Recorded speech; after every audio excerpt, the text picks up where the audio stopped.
நீங்க பதிவு பண்ணி உலகத்துக்கு ஒன்ன நீங்க டெலிகாஸ்ட் பண்ணிட்டீங்களோ இல்ல அப்லோட் பண்ணிட்டீங்களோ அந்த கண்டென்ட்டை நீங்க தான் ஓன் பண்ணணும். வீடியோல நீங்க என்ன சொன்னீங்க அதை மட்டும் சொல்லுப்பா. இன்டர்வியூ கேட்டப்ப நான் என்ன சொன்னேன் அப்படின்னா, 2 தரப்புக்கும் உயிரிழப்பு ஏற்பட்டிருக்கு. இதை தடுக்கிறதுக்கு என்ன பண்ணாலும் அவங்க கேட்டாங்க. அந்த பொண்ணுக்கோ அந்த பையனுக்கோ அவங்க குடும்ப சூழ்நிலை எப்படின்னு தெரியும். 2 பேருமே முன்கூட்டியே யோசிச்சிருந்தா இந்த விஷயத்தை தடுத்துருக்கலான்றது என்னோட பொது கருத்து. அது சுய கருத்து. அதை ஏத்துக்கிறது வேற விஷயம். இதுக்காக நான் ஆணவ படுகொலைக்கு சப்போர்ட் பண்ணேன்னு சொல்றது தப்பு.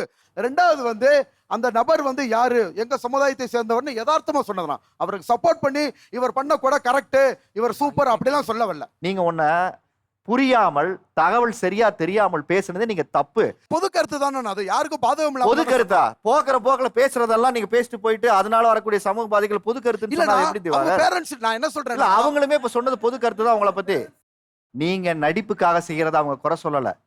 நீங்க அப்படிதான் சொல்றேன் திவாகர். நான் சொல்றது முதல்ல புரிஞ்சுக்கங்க திவாகர். நீங்க எவ்வளவு நாள் பிசியோதெரபிஸ்ட் வீடு போகும்போது யாராவது உங்களை தப்பா சொன்னாங்களா? இல்லண்ணா உங்களை பாராட்டி இருக்காங்க திவாகர். இந்த ஒரு கேள்விக்கு தயவுசெய்து நிதானமா நான் கேட்ட கேள்விக்கு ஆம் இல்லைன்னு பதில் சொல்லுங்க பிளீஸ். உங்களை கார்னர் பண்றதுக்காக இல்ல அந்த ஷோ. கண்டிப்பா நீங்க பிசியோதெரபிஸ்ட் வீடியோ போடும்போது உங்களை யாராவது தப்பா இப்படி கோமாளின்னு உங்களை கூப்பிட்டு சொன்னாங்களா? இல்ல. அதே மாதிரி முதல் முறையாக நீங்க நடிப்பு திறமை நீங்க போடும்போது உங்களுடைய வீடியோ மூலியமா அவங்க என்டர்டைன் ஆகி உங்களை அப்ரிஷியேட் பண்ணாங்களா, டிமோட்டிவேட் பண்ணாங்களா? அப்ரிஷியேட் தான பண்ணாங்க. எதுக்கு அப்புறம் உங்களை ட்ரோல் பண்ண ஆரம்பிச்சாங்க நீங்க கவனிச்சீங்களா? உங்களை நீங்க எம்ஜிஆரோட கம்பேர் பண்றீங்க, உங்களை நீங்க சிவாஜியோட கம்பேர் பண்றீங்க, உங்களை நீங்க கமலோட கம்பேர் பண்றீங்க. நம்ம யாரோட வேணா கம்பேர் பண்ணி அந்த உயரத்துக்கு போகணும் தான் எல்லாரோடைய கனவும் இல்லையா? நானும் அதுக்கு தான் வந்திருக்கேன் சினிமாவில்.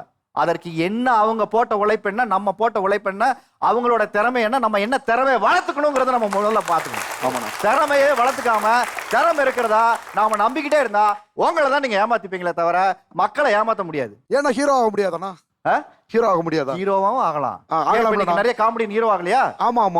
எதை ஆகணும்னாலும் அதுக்கான புத்திசாலித்தனமும் அதுக்கான திறமையை வளர்த்துக்கணும். இங்க சினிமா எல்லாத்துக்கானது. ஆனா யாரும் எப்படினாலும் வரலாம். யாரும் நம்ம சொல்ல முடியாது. நான் இப்ப எப்படியா வரவேணாம்னு சொன்னாப்பா இங்க யாராவது இல்லனா யாருக்கு எந்த செகண்ட்ல எப்படினாலும் மாறலாம். நம்ம மனிதர்களால அதுக்கு யாருக்கு எந்த செகண்ட் எப்படி வேணா மாறலாம்.